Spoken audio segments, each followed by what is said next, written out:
예, 안녕하십니까. 오늘 대한문 연설에서 제가 이 친일 매국노 얘기를 좀 했는데, 그걸 좀 상세히 좀 설명을 더 드릴게요. 지금 우리 당이 선거운동할 때 최대 장애가 뭐냐면은, 이 보수파리들, 홍준표 캠프가 아니에요. 자유한국당이나 홍준표 캠프가 그러고 있는 게 아니고, 뒤늦게 거기 줄서로 들어간 태극기파리, 노비들, 이자들이 그냥 카톡이나 페이스북에 너무나 많은 허위 음해 거짓을 풀어놔서 그거 정리하는 게 너무 지금 일손에 이제 부족한 상태입니다. 그리고 우리 당원들조차도 이게 맞냐? 조원진이 어제 문재인 지지 선언한 게 맞냐? 김경재 총재랑 변희재가 문재인 지지 선언한 게 맞냐? 막 이걸 또 당에서 다 전화받아서 해명해주고 설명해줘야 되기 때문에 전 여기서 표가 몇십만 표 날라갔다고 봅니다. 이 거짓 음해에 대해서. 그래서 절대 이 자들 가만 안 둬요. 지금도 하고 있지만은 선거 끝나도 다 추적해서 모조리 다 처벌시키고 민사까지 들어갈 겁니다. 보수파를 다 완전 끝장내버릴 거예요. 그런데 대체 이 자들이 왜 그럴까? 홍준표가 시켰을 리가 없습니다. 홍준표 캠프가 시켰을 리가 없어요. 거기는 그래도 여의도에 있는 1급 브로커들이거든요. 홍준표 정도한테 붙어있는 브로커들은. 왜 그럴 필요가 없냐? 이쪽 표가 적다고 생각한다고, 홍준표는. 조원진 후보가 새누리당이 갖고 있는 표가 적다고 생각하기 때문에 이 표를 훔치러 밀고 들어오진 않아요. 그리고 어차피 대선 이길 것도 포기했기 때문에 굳이 여기랑 정면 승부를 해야 될 이유가 없는 겁니다. 오히려 사실은 강력한 개혁 아젠다를 내서 안철수 표를 잡으러 가야 되는데 그건 능력이 안 되고 홍준표 자체가 개혁에 대해서 아는 것도 없고 할 의지도 없는 인간이기 때문에 홍준표는 그냥 적당히 보수파리 하면서 표 얻는다 그런 정도 생각이지 조원진 여기 새누리당과 정면으로 한번 홍준표가 승부해보겠다? 아니면 우리를 흡수하겠다? 그 생각 없습니다. 그건 당연하죠, 전략적으로. 탄핵 주범 이번에 12명 지금 들어오지 않습니까? 그리고 대선 이후에도 저 바른정당의 이 탄핵 주범들 다 받아야 되기 때문에 그리고 아까 당권을 잡아야 돼서 우리를 끌어들인다는 거는 말이 안 되는 겁니다, 이게 처음부터. 그러면 이 정계 개편이나 이 당권 잡는데 이 그림이 안 나오는데. 그래서 원래 이 단일화 문제도 조원진 후보가 이철우 사무총장에게 야 이거 협의를 해달라 저하고 전화 한 통도 안 왔고요. 이철우 사무총장. 홍준표 캠프에서 전화 온 사람 한 명도 없어요. 단일화 가지고. 오직 김진태 의원만 전화 와가지고 제가 하나 정도 탄핵 이 주범들 받으면 안 된다. 그거를 김진태 의원이 못 받아주겠다. 그래서 끝나버린 거고 홍준표 캠프에 그래도 핵심 있는 사람들 정준길 대변인 유여희 교수 저랑 얼마나 가까운 사이인데요. 진짜 우리랑 단일하고 싶으면요. 정준길 대변인하고 유여희 교수가 우리 사무실 찾아왔겠죠. 연락이나. 전화 한 통 한 적 없어요. 단일화도 생각 없고 그냥 이대로 조용히 가자가 홍준표 캠프의 입장인 겁니다. 그럼 뭐 단일화 해라 뭐 난리치는 건 누구냐? 바로 홍준표의 노비로 들어간 태극기파리들이 그렇게 하고 그걸 빌미 삼아서 계속 거짓 음해를 하고 있는 겁니다. 그럼 왜 이자들은 그럴까? 이게 정확히 친일 매국노의 논리예요. 정확히 친일 매국노의 논리입니다. 자, 이렇게 생각하시면 돼요. 홍준표 정규 캠프는 일본 제국이라고 생각하시면 돼요. 자, 대한제국을 이제 합병을 했죠, 일본이. 그럼 일본 제국에 있던 사람들이 대한민국에 들어와서 이토 히로부미가 이제 총통이 되고 이완용이 이제 파트너 돼가지고 통치를 시작합니다. 그때 일본에서 건너온 사람들이 그 당시 대한제국의 이 국민들을 막 잔인하게 탄압을 하고 했을 것 같아요? 한번 생각을 해보세요. 우리가 일제를 일본이 망해서 우리가 일본을 통치하러 들어가는데 그거 쓸데없이 그 남의 나라 국민 왜 탄압합니까? 그리고 한국으로 넘어오는 그 당시 일본에서 한국으로 넘어오는 사람들 같은 경우는 대충이라고 다시 일본 본토로 가고 싶어 하죠. 이게 남의 나라 온 거 아니에요. 그러면 이게 순환 보증을 시켜버리기 때문에 대충 1년 동안 월급이나 받다가 빨리 일본 가야지 이런 생각하는 사람들입니다. 왜 한국 백성들을 쓸데없이 막 탄압하고 하겠습니까? 그 공무원들이 다 공무원들 아니에요, 넘어온 사람들 대부분. 그럼 누가 탄압하냐? 그 일제에 부역하러 들어간 자들이 탄압을 하는 겁니다. 자국민을 탄압하는 거예요. 자기들이 이 일제 부역을 하니까 근데 부역을 안 하는 사람들이 있어. 부역을 할 때 논리가 있죠. 그냥 부역하러 가지 않죠. 지금 홍준표에 들어간 노비들 다 이유가 있죠. 핑계가 있고. 나 홍준표의 권력이 너무 좋아. 얻어먹으려고 들어가. 이렇게 얘기 안 하지 않습니까? 일제 부역하러 들어간 사람들도 누구 하나 대놓고 나 일본에서 한번 붙어서 잘 먹고 잘 살게. 이렇게 얘기 안 하잖아요. 다 이유가 있지 않습니까? 그 대표적인 사람이 이완용이죠. 이완용이 일제에 붙은 그 명분은 미국과 일본이 손을 잡았다. 가스라테프트 조약으로 미국과 일본이 손을 잡았다. 실제 이완용은 미국의 힘을 빌어서 독립을 하려고 했었어요. 그래서 친미파란 말이죠. 친일파가 아니라 친미파입니다. 미국의 힘을 빌려서 해보려고 했는데, 그래서 알렌이라는 그 당시 이제 주한 미국 대사죠. 정말 작업을 열심히 했는데 뒤통수 맞은 거죠, 미국한테. 가스라테프트 조약을 맺어버린 거거든. 그러니까 이제 더 이상 이제 싸울 여력이 안 되니까 미국과 일본이 손 맺은 이상 이제 일본은 영원하다. 한국은 일본과 함께 가야 되겠다. 명분은 백성을 살리기 위해서. 그렇게 해서 일제 부역을 하게 되는 겁니다. 그게. 그리고 그거요. 완전히 틀린 말은 아니에요. 완전히 틀린 말은. 눈앞이 캄캄했을 겁니다. 초강대국 미국과 일본의 손을 잡았는데 무슨 수로 우리가 일본 지배에서 벗어나냐.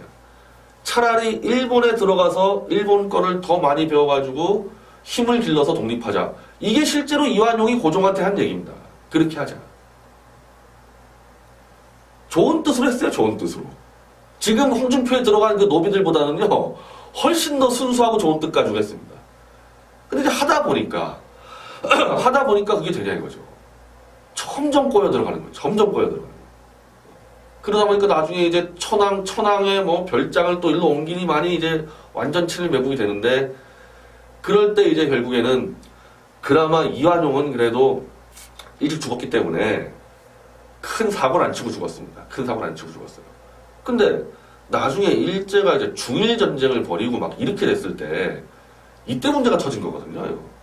그땐 정말 이제 엄청난 이제 착취가 들어가는 거죠. 왜 전쟁이 벌어졌기 때문에 대한민국에 있는 땅 이것들은 모조리 다 이제 수탈하는 겁니다. 그때는 중일 전쟁 이후부터는 그것도 누가 앞잡이에 있냐? 바로 이완용의 후예들 친일 매국노들이 앞잡이에 있을 거 아닙니까? 그런데 독립운동을 해? 자기는 일제 이 부역해가지고 먹고 살고 있는데 다른 놈이 이 독립운동을 해? 그러면 자기 부역 사실이 딱 대조가 되지 않습니까? 그냥 무차별 이제 경찰 쪽에서 일본 경찰 쪽에 들어간 부역자들이 정말 무차별 독립 투사들을 이제 가두기 시작하는 거죠. 40년대 이후에. 나중에 이제 뭐 이승만 정권 들어와서 조사했을 때 이제 전부 다 그게 다 드러났잖아요. 일본인이 탄압한 게 아니고 일제 부역한 자들이 다 탄압을 했다는 게 다 드러나지 않았습니까? 지금 똑같습니다. 홍준표 정규 캠프가 일제라 그랬죠. 우리 당하고 그렇게 충돌하지 않습니다. 엄밀히 말하면 김진태 의원하고 저하고 전화통화 한번 하고 이철우 사무총장하고 조원진 후보하고 전화통화하고 끝났어요. 그걸로 끝난 거예요. 아, 이게 길이 다르구나. 아, 그리고 제가 오늘 길거리에서 지나가다가 좀 유여의 이제 대변인이죠. 핵심입니다. 홍준표 캠프에. 만났어요. 내 손 붙잡고 어떻게 안 되겠냐 그래서 아니 안 돼 그랬더니 안 되는 거야? 그래서 가는 거예요.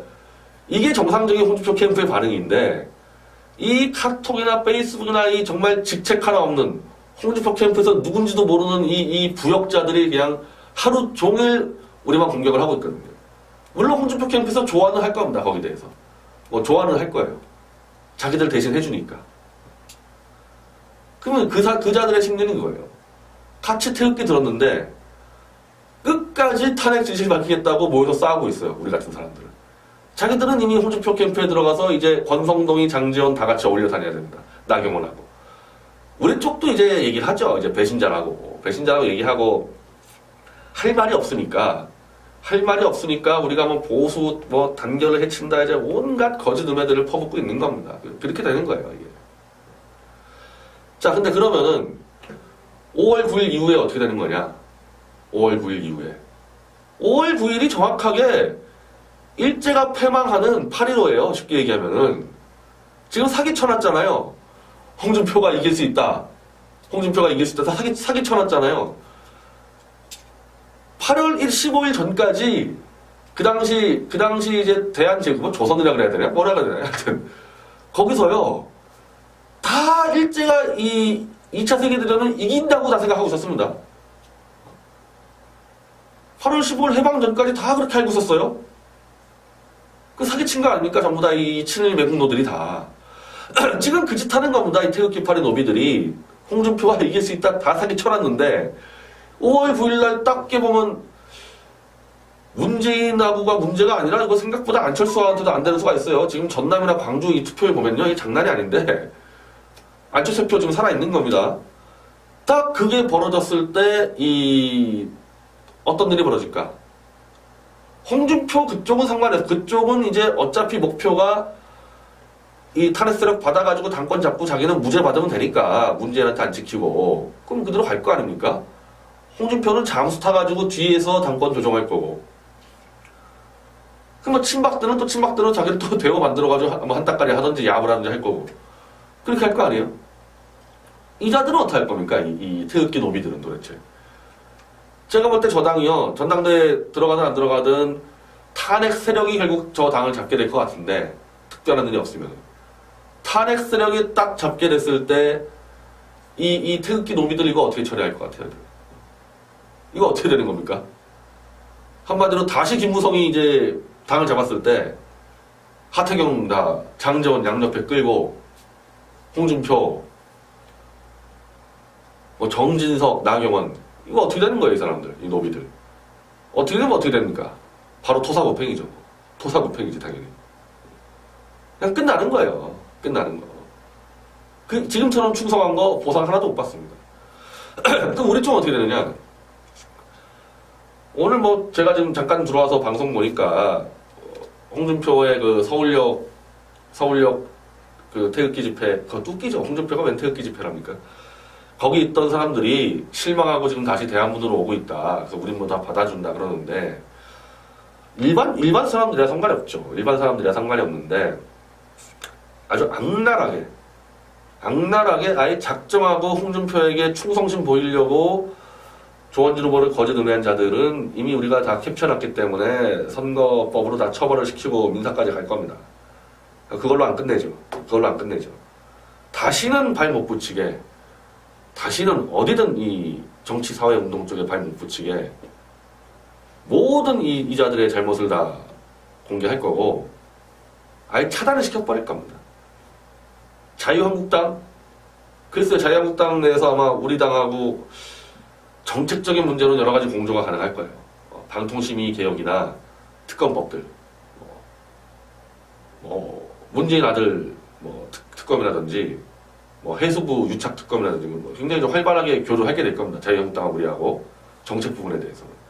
그 과정에서 이 보수파리 태극기 애들 다 자유한국당 내에서도 쫓아내라고 얘기를 해야죠. 저런 것들을 어디다 써먹을 데 있겠냐. 저런 것들 데리고 무슨 표를 넣냐. 이제 젊은 층이 사전투표제로 인해가지고 대거 투표장 나가는데 저런 권력에만 줄 서는 해바라기들 데리고 무슨 선거를 치르냐. 그래서 완전히 깨버리겠다. 깨버리고 보수 대개혁의 시발점을 바로 이런 태극기 파리들을 완전히 제거하는 게 이제 시발점이고 두 번째는 우리 당이 바로 서야 됩니다. 우리 당이 바로 서서 의석수 한 명 가지고 얼마나 많은 일을 하는지 보여준다는 겁니다. 그렇게 하면서 자유한국당을 견인해 들어올 겁니다. 견인해 들어올 거예요. 우리가 글로 야합하는 게 아니라. 그게 사실 어떻게 보면은 지금 제가 설명드린 게 이승만 대통령이 해온 건국 작업과 굉장히 비슷한 거죠. 이승만 대통령이 무슨 친일파들을 뭐 살려줬다? 전혀 그렇지 않습니다. 이승만 건국내국의 전체가 독립운동가였어요. 이승만 건국내국 전체가 독립운동가입니다. 바닥에서 일하는 경찰 밑에 애들 정도만 친일파 썼죠. 그것도 이승만 대통령이 한 게 아니라 조병옥 경무부장이 쓴 거예요. 본인이 직접 수사를 해야 되는데 일손이 없으니까. 이승만 대통령은 철저하게 했습니다. 철저하게 했어요. 친일 부역했던 자들 다 제거해버린 겁니다. 사실상. 근데 지금 무슨 응징의 문제가 아니라 이번 선거에서 보수 기회주의자에 대한 심판, 탄핵을 주도한 주범들에 대한 심판, 두 번째는 그 세력과 야합한 홍준표라는 상징적 기회주의자라는 이 의미에서의 심판. 이 심판의 결과로 결국 홍준표에 야합한 태극기 파리들은 다 괴멸당할 거다. 그리고 그게 보수 개혁의 시작이 될 거다. 그걸 설명드리는 겁니다. 감사합니다.